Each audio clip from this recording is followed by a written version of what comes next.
Intacta 2 Xtend, por um manejo inteligente na nova era da soja.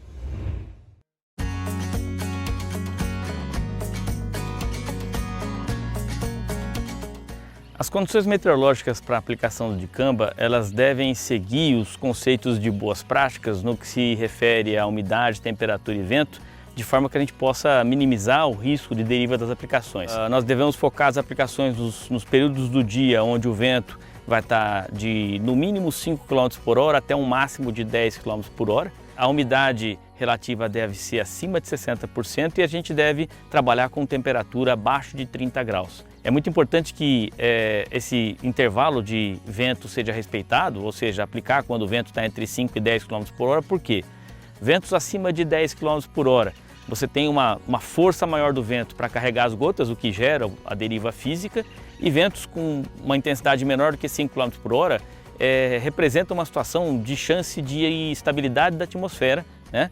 E essa situação sem vento pode levar a processos que podem ocasionar a deriva, como por exemplo, casos onde a gente tenha inversões térmicas, que é uma situação muito comum numa manhã mais fria, onde a gente, pela estabilidade da atmosfera, ausência de vento, a gente tem uma condição onde ocorre mais frequência a flutuação das gotas, e isso pode levar ao risco de deriva, ou eventualmente numa situação de uma tarde muito quente, onde pode estar ocorrendo, por exemplo, correntes convectivas, onde o ar quente sobe e leva as gotas para cima, elas se caracterizam, né, com uma situação também de ausência de vento. Então a gente deve evitar a aplicação com ausência de vento também.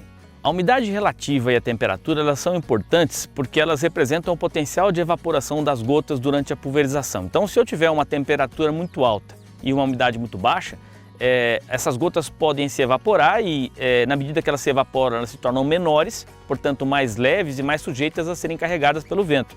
Então essa conjugação de umidade e temperatura ela é importante que seja ideal, ou seja, acima de 60% e abaixo de 30 graus, para garantir que tenha uma baixa probabilidade de evaporação das gotas, de forma que eu mantenha as gotas no seu tamanho ideal e de forma que ela então sofra menos evaporação e, portanto, menos risco de deriva.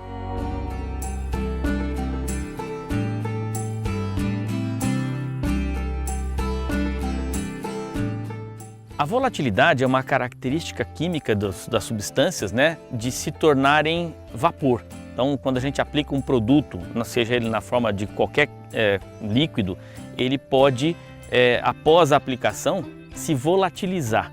E essa volatilidade pode levar à ocorrência do deslocamento do produto para outras áreas, caracterizando um tipo de deriva. Quando a gente escolhe formulações dos produtos fitossanitários, a gente deve escolher formulações que tenham baixa volatilidade. Exatamente quando se compara, por exemplo, no caso de dicamba, as formulações que são baseadas no sal de metilamina, o sal DMA, né, e as volatilidades que têm volatilidade maior, comparado, por exemplo, às formulações mais modernas, que são formuladas com sal de glicolamina, que é o sal DGA, né, que representam formulações que têm volatilidade menor. No passado existiam as formulações à base de DMA. Atualmente nós temos utilizado uma formulação à base de DGA. Então o uso dessa formulação associado a adjuvantes antideriva são fundamentais. Um dos fatores importantes para a segurança da aplicação é a seleção do tamanho de gotas, do espectro de gotas que vai ser utilizado. Então, a seleção da ponta de pulverização, ela implica em selecionar qual é o espectro de gotas. A aplicação de herbicidas como o dicamba, ela é sempre posicionada tecnicamente para ser aplicada com gotas ultra grossas, ou seja, são as maiores gotas possíveis, de maneira que eu possa evitar o processo de deriva física, ou seja, o carregamento das gotas pelo vento para áreas onde esse produto não deveria se depositar. Então, quando o técnico, o agricultor vai ajustar a sua máquina para aplicação, é importante que ele leia a bula, entenda qual é o espectro de gotas que deve ser recomendado e selecione uma ponta de pulverização que entregue esse espectro de gotas, e isso vai depender do tipo de ponta e da pressão de pulverização. Depois que essa máquina estiver pronta, o produto estiver disponível, ele deve selecionar o volume de cauda correto. Então, dentro das bulas de dicamba, a gente tem um posicionamento para aplicação de 100 até 150 litros por hectare. É importante também que no planejamento da aplicação, essa aplicação seja sempre planejada para que as plantas estejam dentro de um limite de até 10 centímetros de altura. Isso é bastante importante do ponto de vista agronômico, né, para a eficácia do produto. Outro ponto bastante importante também é consultar as bulas dos produtos para que a gente tenha o resguardo de uma distância segura das culturas sensíveis, né? Isso é definido em bula do produto e é extremamente importante. Esse conjunto, né, ele deve ser preparado para trabalhar numa velocidade adequada. A velocidade máxima de aplicação recomendada em geral é de 25 km por hora, que a gente deve fazer isso para evitar velocidades muito elevadas que eventualmente podem levar a uma condição de risco de deriva maior. Lembrando que, em geral, nas máquinas de pulverização, quando você aumenta a velocidade, para a maior parte das máquinas, você aumenta a pressão da pulverização. E o aumento de pressão pode levar a um aumento da formação de gotas mais finas, o que aumenta, ou que eleva o risco de deriva. Outro ponto muito importante é a altura da barra de pulverização.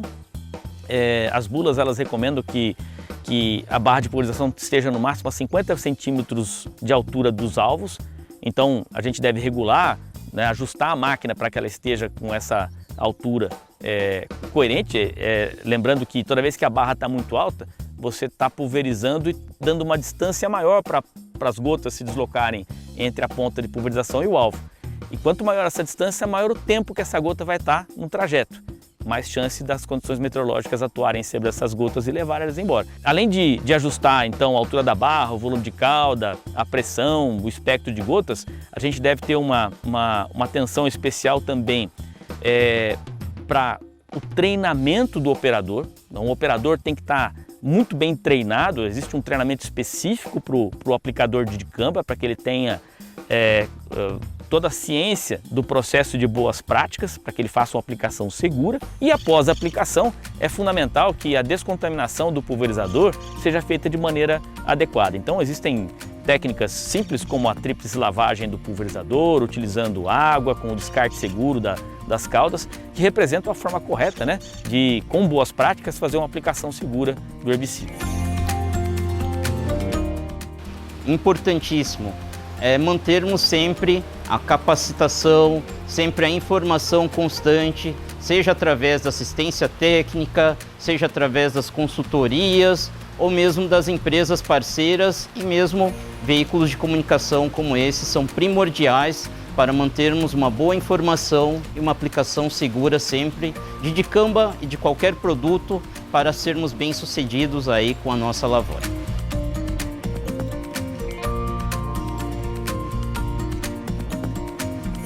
Intacta 2 Xtend, por um manejo inteligente na nova era da soja.